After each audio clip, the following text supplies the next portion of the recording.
What's going on, everybody, and welcome back once again to the channel. Before we get into today's video, make sure to hit that like button and subscribe if you haven't already. We just surpassed 275 subscribers, and that was my second goal to reach by the end of the year, so we passed that one too. Really appreciate it. New goal, let's get to 300 subscribers by the end of the year. But without further ado, let's begin. I'm going to be doing my post-Week 10 NFL Power Rankings 2022. Let's jump into it. Coming in at number 32, same team, the Texans. Coming in at number 31, I have the Raiders, who Derek Carr got a little bit emotional after the press conference because he realizes just how much he really sucks. Coming in at number 30, I have the Bears, who really blew it. I mean, they had a 24-10 lead in the fourth quarter, and they had possession of the ball, and they managed to lose the game. Justin Fields had another big game on the ground, rushing for almost 150 yards. They have their franchise quarterback, but that's about all they got. Coming in at number 29, I have the Jaguars, who were able to keep the score respectable against the Chiefs, but they were never really in that game. Coming in at number 28, I have the Saints, who their season's pretty much over, and it may be time to blow it up after this year and hit the rebuild. Their problem is they're going to be in salary cap hell. Coming in at number 27, I have the Broncos. Let's cry. Coming in at number 26, I have the Lions, who, as I mentioned, were able to get that big win over the Bears in a shootout. They've gotten back-to-back big-time wins, but I think their season is still kind of, over. Coming in at number 25, I have the Panthers, who won that game on Thursday, a huge game. They're only 2 games back behind the Bucks in the NFC South, and they have tiebreaker. Coming in at number 24, I have the Steelers, who were able to get the win coming off their bye week against the Saints. Coming in at number 23, I have the Browns, who, I was wrong about. I thought they were going to be able to get a good running game going against the Dolphins. They were not able to, and it resulted in a blowout.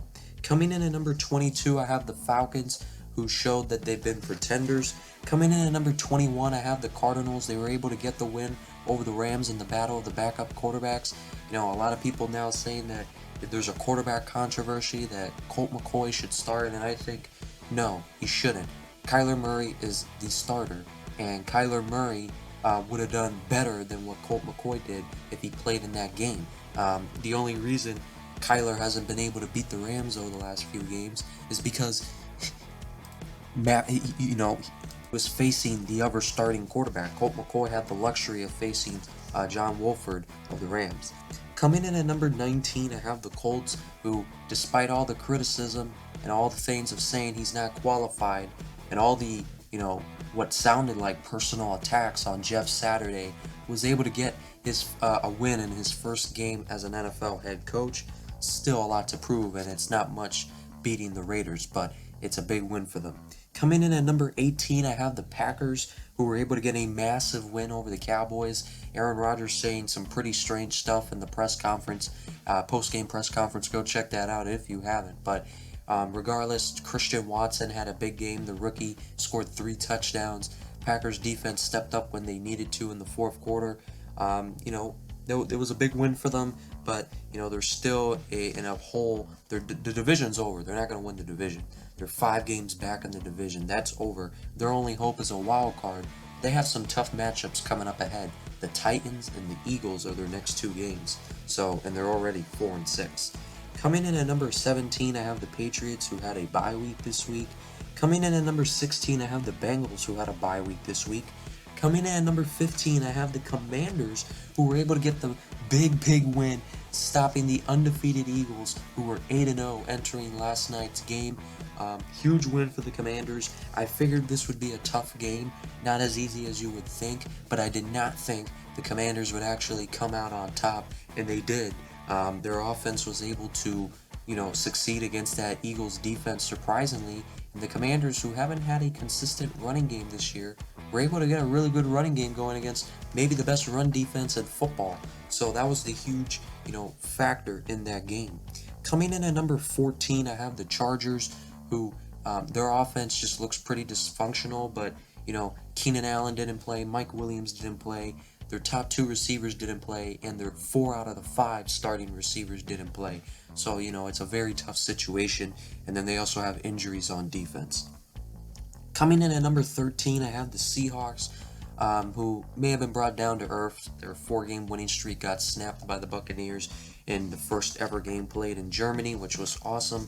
I don't think it's a panic button loss for the Seahawks, but I do think it's time to realize this team is good, but they're not a true contender.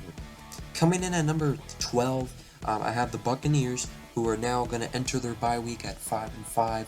I think it's safe to say the Buccaneers are back, and all those people saying that Brady's cooked and this team is done and they're not going to make the playoffs, yeah, slow it down. This guy's been doing this for over 20 years. Coming in at number 11, I have the Giants, who got the win over the Texans, but I get they're 7-2, and to not have them in the top 10 seems pretty disrespectful.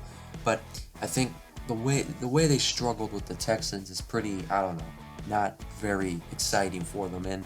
But this is a dangerous team. This isn't a team that's gonna win a Super Bowl, but they are a dangerous team because they're a team that likes to hang around a lot. They keep games within 10 points.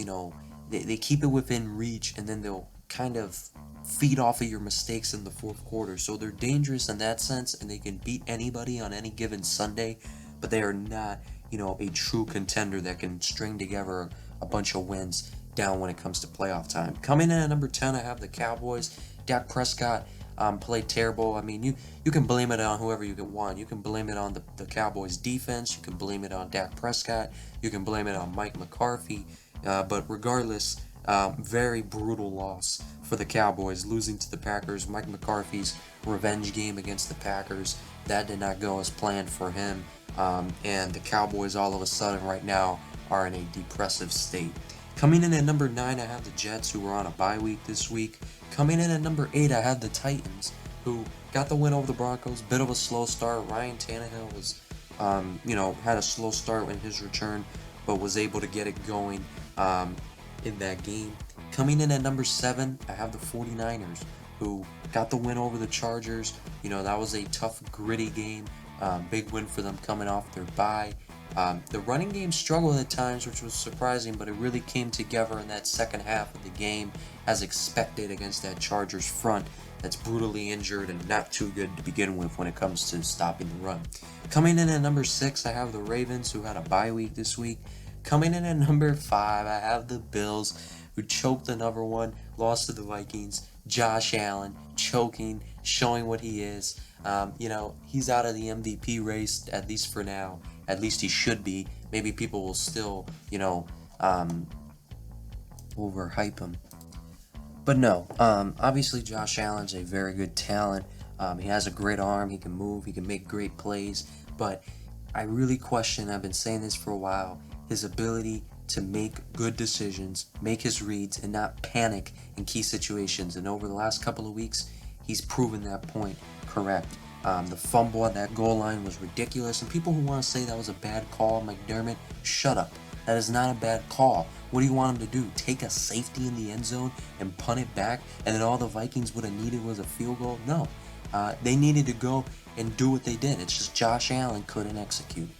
Coming in at number 4, I have the Dolphins, who were able to blow out the Browns. Tua is looking like a franchise quarterback. Tyreek Hill and Jalen Waddle are unstoppable. Coming in at number 3, I got my Kansas City Chiefs, who, as I mentioned, were able to get the win over the Jaguars. Kadarius Toney, the new acquisition, looking really good. Isaiah Pacheco got heavily involved, and it's good to see Kadarius Toney being involved early. You want to get him in the good swing of things. And then coming in at number 2, I have the Vikings, who got the massive win over the Bills. As I mentioned, Justin Jefferson may be the best receiver in football right now.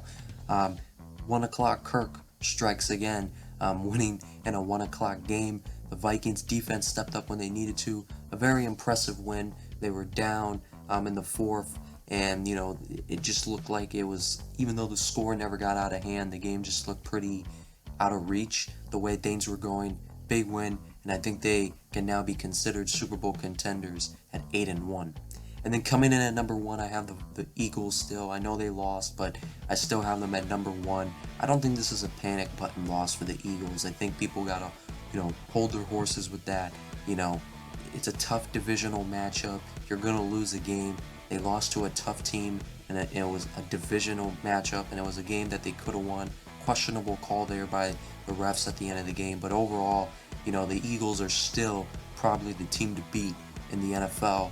But comment down below what you guys think about my rankings, and other than this, I'll see you guys next time.